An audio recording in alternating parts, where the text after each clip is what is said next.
I spent an entire week building an AI-powered daily operating system in Notion. By the end of it, I had something that looked impressive, but felt complicated and was completely useless to me. Not because my prompting was bad or because Notion was the wrong tool, but because I skipped a crucial step during the project planning phase that made AI slop inevitable. This video is going to go into what I did wrong, what that step was, and how to implement it in your AI learning project or really any other learning project you're working on. My goal is to help you avoid wasting time on the wrong things, and I use my failure as a case study because I think watching someone debug their own broken process is much more useful than watching someone explain a perfect one. My name is Jesse. I'm a designer, a teacher, and a coach. I've been studying accelerated learning for the past 10 years and applied these principles to projects ranging from learning software to learning new sports to even changing careers. The goal of this channel is to apply learning science, and especially the science in accelerated learning, to real-world projects. The core idea is that people fail not because of a lack of effort, but because of a lack of planning or a plan that they follow that doesn't actually fit what they're trying to learn. They'll jump straight into a course or a YouTube video or start doing work without figuring out what they need to learn in order to make the project successful. One of the frameworks that I use for quick learning projects or learning sprints is a modification of the DISC framework taught by Tim Ferriss in The 4-Hour Chef. I've used it for years on a wide variety of learning projects, and I'll give more detail here in a second, but the breakdown is D stands for deconstruction, S stands for selection, the next S stands for sequencing, and the last S stands for stakes. My addition to this framework, my non-negotiable, is a diagnostic step in between deconstruction and selection. In this diagnostic or evaluation step, you record your baseline. You want to measure what's actually happening and figure out your biggest weaknesses before you prescribe anything. The idea here is you need to know where you are before you know how to continue. The irony behind this video is that I teach this, but I skip this step entirely, and as a result, spent a week in AI slop. I gave the AI background on me, a goal that was not specific enough, and it gave me a very confident, super generic plan, and I started building. I say this not to be self-deprecating, but I think it's a trend that professionals are delegating the wrong parts of their job to AI and getting poor results, but that might be a topic for another day. In order to understand what went wrong with this project, I'll quickly break down the learning framework that I should have used. So again, the breakdown is DSSS or DESSS with my evaluation modification. The D stands for deconstruction. This is where we deconstruct the skill into its component parts. The E stands for evaluation, where we evaluate or self-diagnose where we are, what level we're at on each of these deconstructed parts or deconstructed skills. The S stands for selection, where we select the most important skills based on where we came back during our evaluation. The next S stands for sequencing, so that we order the selected skills in a way that makes sense. And the last S is stakes, so that we make sure that we stay motivated on the project. Some things I try to build into each one of these projects are early wins. You don't want stakes to be the only motivator that you have for the project. You want it to feel like you're making progress right from the beginning so that you keep motivated, stay motivated to continue working on this project. The next one, which is kind of related, are useful projects. So I don't want to make something that I won't actually use. And I find that the more useful the project is, the more I feel like I'm winning early on. And then tests throughout, or evaluation gates to get very technical. But you want to understand if you're making progress. Tests are the best way to actually learn. So it makes sense that we would include tests throughout our learning projects. So deconstruction, my project goal was to figure out how to use AI better in my daily life. I had just purchased Claude Pro, and I wanted to figure out how I could use it so that it was actually worth the price of the subscription. But the project goal of learn AI, or in my case, become an AI power user, is not specific enough to define real outcomes for what it looks like if we actually reach that goal. Besides, learn AI is not a skill, it's a category of skills, and it looks extremely different depending on how you're planning to use AI, where you start, or your job, your profession, what you're doing with this tool. So the concept of deconstruction is before we can really make progress in a skill, we have to understand what constitutes that skill. So in the context of an AI workflow project, a deconstructed list of this skill could look like identifying the right workflows or parts of a workflow to tackle with automation, context management, or knowing what sort of background to give the AI, prompt construction, output evaluation, chat architecture, or knowing when to break the chat into separate conversations, tool selection, and then integration into existing systems. Each one of these topics is a separate learnable thing that we can focus on and make progress on. So, what I did versus what I should have done. I gave Claude a huge amount of context on my life, the problems that I face, and a broad goal of wanting to use AI automations in order to improve the various areas of my life. It then gave me 17 different projects that I could work on. I asked it to generate a project plan or a learning sprint so that I could learn the major skills of these projects in a single week. Day one was setup, which I completed without much issue. And then day two was setting up a daily operating system in Notion, and that took me an entire week. So what I should have done was started by improving the goal or focusing on the goal of this learning project. Something like learn and apply the major concepts in AI in order to get the most out of my Claude Pro subscription for my use cases. Then I would deconstruct the major concepts in AI that were relevant to me and then understand also the features that come with my Claude Pro subscription. If Notion was a part of this project, I would need to spend some time deconstructing how to use Notion, how to use Notion with AI, and exploring that integration farther. So how do you apply this? Before starting a new learning project, write down 5 to 7 specific things that project will require you to know how to do. If there are way more than 5, you might need to narrow the scope of the project. It's almost the more narrow the scope, the easier it is to measure. My Notion daily operating system would be a project in and of itself. And that definition or deconstruction stage for me would have been going into Notion, understand what it can do right now, understand how connectors work, and then also kind of get a conceptual idea of what a good and useful daily operating system in Notion would be for me. Instead, I just kind of let AI do its thing and I tried to follow it, and it really didn't work. Okay, now that you have the pieces, this is where I see the vast majority of people make the biggest mistake is that they don't understand where they're starting from. And this is crucial because if you don't do this, you don't have a personalized learning project. You have a very generic plan that you can follow, and it feels like you're making progress, but you're not actually sure.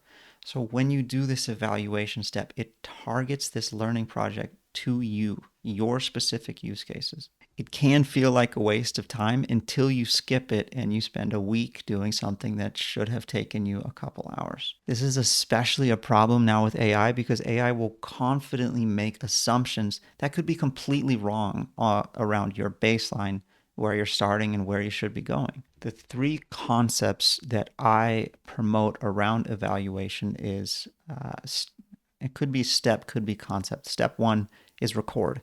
This could be, if you're learning a sport, you should have a video recording of what you're doing in that sport. For AI use, I'll go into the details of what that could look like here. Next is measuring robotically. So you want to count exactly what's happening in each of the skills that you have from your deconstructed list. And you might not even be doing the skill yet. So if you're not, then that's a good measurement of, okay, I don't even do context in AI prompting, or I don't do chat architecture. So that's something that I'm going to have to learn. The last concept is to dig into why. So if you're measuring your mistakes robotically, it will give you a good idea of what you're doing.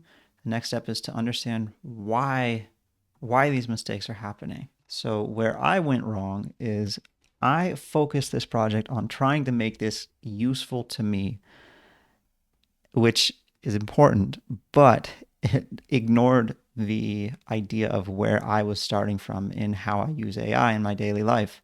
So I gave Claude a lot of inputs about myself, and then I basically used that to as the diagnosis step. I gave it my goals, my workflow, my schedule, and it built me a set of projects without consciously establishing a baseline of where I should start. On the Notion Daily OS portion of this project, I set up the connector between Claude and Notion and then just basically asked Claude to audit my Notion, which is extremely messy. And I really needed to spend time figuring out how I should be using Notion, which is very different than how I'm currently using Notion. What I should have done in order to evaluate where I was with AI on this project is actually ran my previous conversations and interactions with AI against my deconstructed list.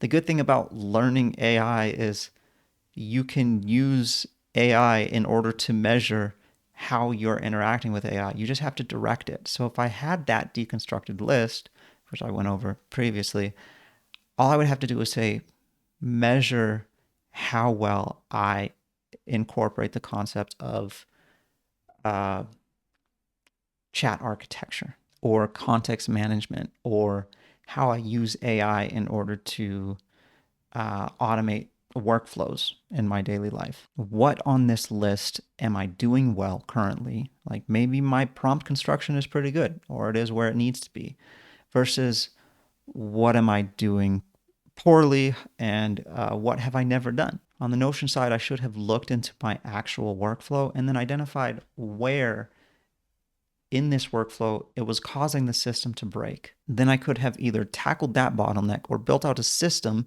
to where that bottleneck doesn't exist. So how you apply this to your project. There are 3 questions you want to ask yourself before giving AI any context. Number 1 is, what does my current approach actually look like? Number 2 is, based on these skills in my deconstructed list, where does my current approach break down? Maybe this points to areas where your skills are underdeveloped, or in my case, where I'm making the wrong decision, possibly in my Notion workflow. Now that you have a baseline, you've earned the right to choose to select the projects that you want to work on during your learning sprint.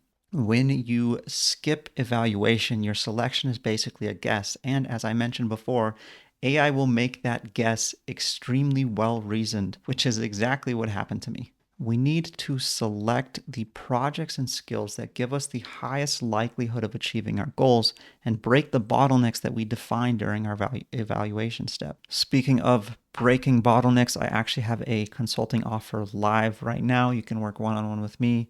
I think it's $97 at the time of this recording. So as cheap as I can make it, candidly, because I want to get as many reps in as possible before turning this into a course.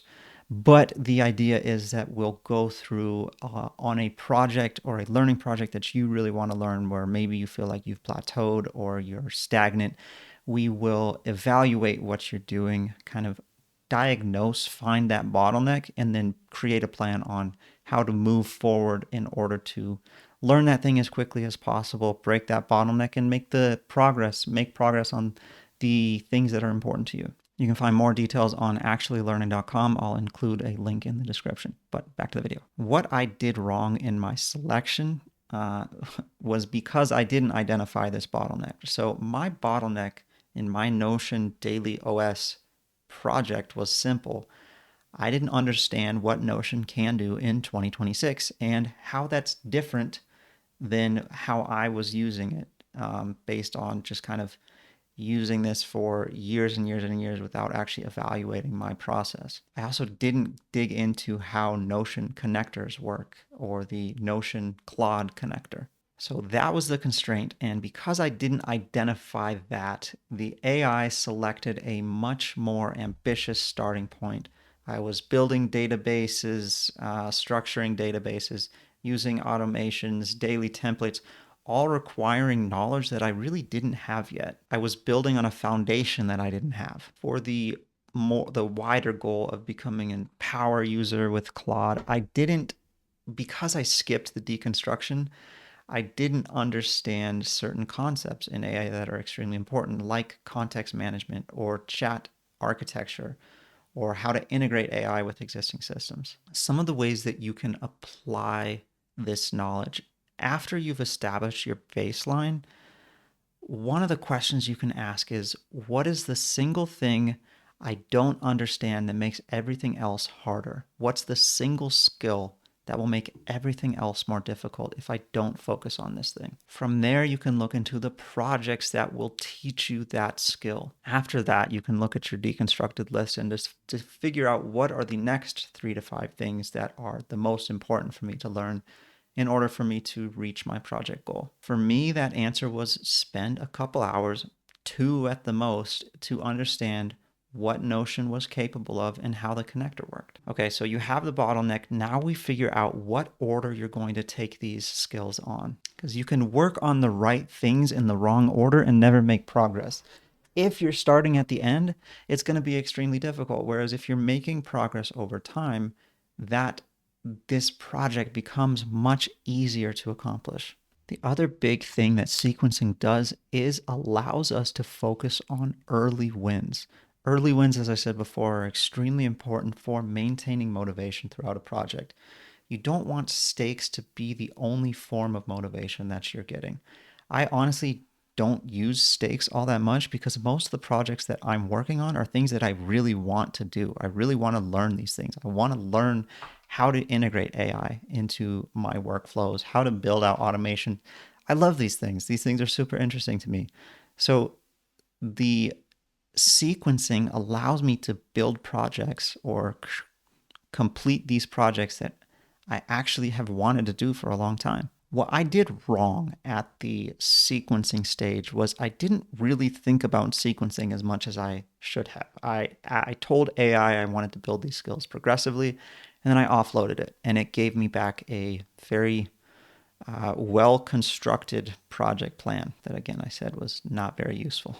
The other issue with this is that I didn't think about chat architecture because I didn't know about it. So my thread was so long that the AI had lost context of what I was talking about on day one. So what you can do, what you can think about when it comes to sequencing are 3 specific questions. Number 1 is, what is the smallest version of this project that is actually going to be useful for you? That is your early win. And if it comes in the right progression, meaning that if you're not learning something that you should be learning way at the end, do that first. Build that early win, because that's going to keep you going. It's going to keep you excited about this. When I teach language learning or when I approach a new language, my early win is actually from Benny Lewis. I think it's Speak in a Week. He used to have a program. But basically what you do is create a script based on what you do and the things that you would say, and then you go to a meetup and you have a conversation in a single week, or at least part of a conversation. But that's enough to make me feel like, oh wow, I can actually do this thing. I can actually learn Portuguese or French or Spanish or whatever. And because I've been able to have at least a basic conversation.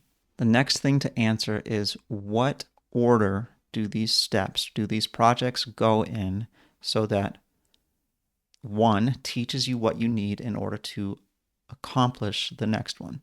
And then the third, which ties more into stakes, so take it or leave it if you need them, but who are you going to show this to and by when?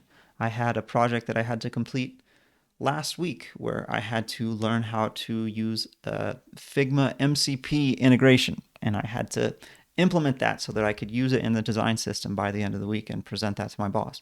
So that's a really good stake. I have to do this because I said I was going to do this for my work. So as you've probably realized, I don't only focus on AI.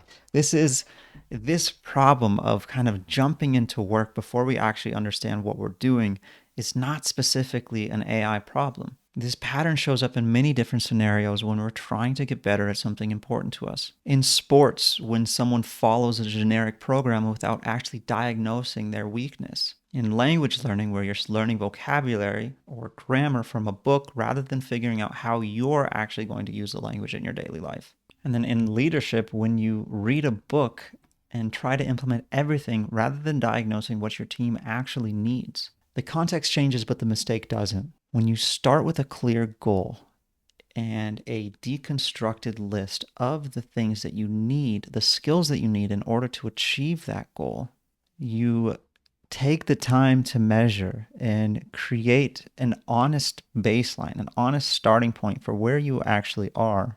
And then you decide what to focus on, in what order, and for how long. If you create that system, all you have to do is follow it, and improving and reaching the goal basically is inevitable. Next video, I'm going to dig in, or I'm going to show what this actually looks like when you implement it correctly for that Notion Daily OS. And if you want to work with me one-on-one, link is in the description. I'd love to help you out as much as I possibly can. That's all for now. Thanks so much, and I'll see you in the next video.